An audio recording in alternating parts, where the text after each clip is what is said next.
আমার বেশ কিছু কাশি হচ্ছে, ঠিক আছে? তো কাশিতে কাশছে আমার আন্দোলনগুলো খুব ব্যথা করে, খুব কষ্ট হয়, এমনকি আমার বুককে কাছে ধরতে হয়। হ্যাঁ, খুব ব্যথা, কাশি হচ্ছে, আর কাশতে করতে আমার বুকে ব্যথা হচ্ছে, পাঞ্জলগুলো ব্যথা হচ্ছে, খুব কাশি হচ্ছে, বুকে ব্যথা হচ্ছে, পাঞ্জলে ব্যথা হচ্ছে, কাশি হচ্ছে। হ্যাঁ, এই ধরনের যদি কোনো রুগী আসে তাহলে তুমি প্রথম যে রায়নিয়াটা দিবে, বুঝলেন? রায়নিয়া আর বাইকিংকে ধ্যান ফল আর কেলিও ঠিক রেখে ছাড়িয়ে যাবে, ঠিক আছে? বুঝলেন তো? রায়নিয়া খাদ্য দিবে আর কেলিও ধর্ম ঠিক রেখে, ঠিক আছে? পাঞ্জলের কথা চলে যাবে। আর যদি জ্বর সার্দি করতে থাকে তাও যাবে, কাশি থাকে তাও যাবে। হ্যাঁ, সবাই কেলিয়ে যাবে। আরো বলো, বলো। গেছে গেছে আচ্ছা, একটা রুগী আসে বললো, ডাক্তারবাবু আমি যা খাইলো তাই আমার পেটে গ্যাস হয়ে যায়। হ্যাঁ, যা খায়, হ্যাঁ, আমার কোনো খাওয়াই জ্বালা হয়ে যায়, বুঝলেন? খালেই পেটে গ্যাস হয়ে যায়, পেটটা ফেটে যায়। হ্যাঁ, পেটটা ভার ভার লাগে, পেটটা ফাঁক ফাঁক লাগে, জল শুকুনো যায়, মুখে জল আসে, বমি লাগে, গলা জ্বালা করে, বুক জ্বালা করে, পেট জ্বালা করে, মাথা ঘোরায়, ঘুম হয়ে যায়। হ্যাঁ, তো একটু সব পেটের অসুবিধা। হ্যাঁ, তো যদি পেটটা না ঠিক থাকে তাহলে তোমার কোনো কিছুই অসুবিধা হবে না। তুমি বললে আমাকে মানে গ্যাস হবে, ঠিক আছে?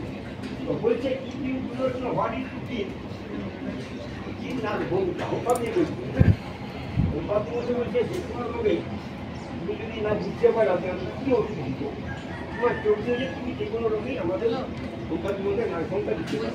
আচ্ছা ঠিক আছে, নার্সন বাইকিনির মধ্যে আমাদের বলতে হবে, বাইকিনির মধ্যে কি অসুবিধা আছে? কারণ বায়োকেমিক কলেজ, কলেজের নাম হচ্ছে পুরুলিয়া বায়োকেমিক কলেজ। এটা কিন্তু হোমিওপ্যাথি কোনো কলেজ নেই, এটা বায়োকেমিক কলেজ। মানে হোমিওপ্যাথির অঙ্গ বটে বায়োকেমিক, হোমিওপ্যাথি নয়। হোমিওপ্যাথির ভাই বটে বায়োকেমিক, হোমিওপ্যাথি নয়। রাম রহিম টু ভাই, হোমিওপ্যাথিও বায়োকেমিক। রাম লক্ষ্মণ টু ভাই, হোমিওপ্যাথিও বায়োকেমিক। লল টু ভাই, হোমিওপ্যাথিও বায়োকেমিক। লক্ষ্মী আর সরস্বতী টু বোন, হোমিওপ্যাথি এবং বায়োকেমিক। কিন্তু লক্ষ্মী মা সরস্বতী মালা আর সরস্বতী মা লক্ষ্মী, ঠিক আছে? দুটা আলাদা সায়েন্স, তার আবিষ্কারক আলাদা, তার ফান্ডামেন্টাল ল আলাদা, তার চিকিৎসা পদ্ধতি আলাদা, তার ওষুধ আলাদা। সুতরাং এইটুকু মনে রাখবেন যে আমরা বায়োকেমিক কলেজ করছি, বায়োকেমিকে ডিগ্রি পাবো, হোমিওপ্যাথি ডিগ্রি পাবো না, ঠিক আছে? এখন হোমিওপ্যাথি ডিগ্রি করতে গেলে আপনাকে জয়েন্টের মাধ্যমে যেতে হবে, 7 বছর সময় লাগবে, 7 লাখ টাকা খরচা হবে, তবু কিন্তু হোমিওপ্যাথি ডাকতে হবে, বুঝতে পারছো?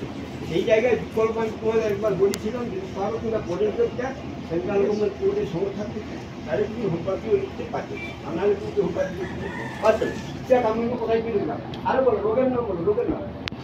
পায়ের সেলাই টান বা পায়ের সেলাই টান আচ্ছা ইনি বলছেন পায়ের পাটা সেলাই- অসমান হয়ে গেছে হ্যাঁ পাটা অসমান হয়ে গেছে ঠিক আছে বলছে পায়ের সেলাই টান হ্যাঁ ঠিক আছে একটা রুগী আসে বললো বলছে ডাক্তারবাবু আমার বাঁ দিকের পাটা ব্যথা করে আর পাটা কি করে স্যার গ্যাসটা কমপ্লিট হলো না দাঁড়া আমি চেষ্টা করি আমি যখন বলেছি ওটা বলে গেল গ্যাসটা কমপ্লিট করে বলছে বাঁ পাশে বাঁ পায়ের টান বাঁ পায়ের ব্যথা বাঁ পায়ের টান ঠিক আছে তো একটা রুগী আসে বললো ডাক্তারবাবু আমার এই বাঁ দিকের পাটা খুব ব্যথা করে আর কি বললো ডাক্তারবাবু বাঁ দিকের এই পেছন দিকের লোক নিচ পর্যন্ত এমন খিচে এমন টেনে ধরে থাকে না যখন আমি ঘুম থেকে উঠেনি তখন হাঁটতে খুব কষ্ট হয় মানে সোজা পা সোজাই থাকে আর বাঁকের আর বাঁকলে আবার সোজা হয় না এমন হয়ে যায় বুঝলেন তো এই ধরনের ট্রেনে বা এই ধরনের নার্ভের ট্রেনে সাইটিকা নার্ভ বলা হয় এই ধরনের সাইটিকা নার্ভের ট্রেনে তোমাকে আমাদের বায়োকিনির মধ্যে ভালো ওষুধ আছে হ্যাঁ বায়োকিনির মধ্যে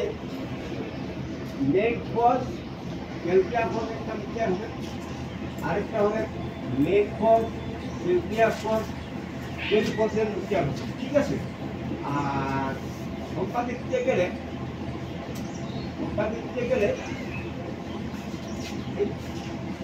কোনোটি 200টা দিতে পারে বা রাস্তায় দিতে পারে ঠিক আছে কিন্তু মেন হলো বায়োকিনিক মেক ফস ক্যালকিয়া ফস 12 লাগবে আর মেক ফস ক্যালকিয়া ফস 24/6 লাগবে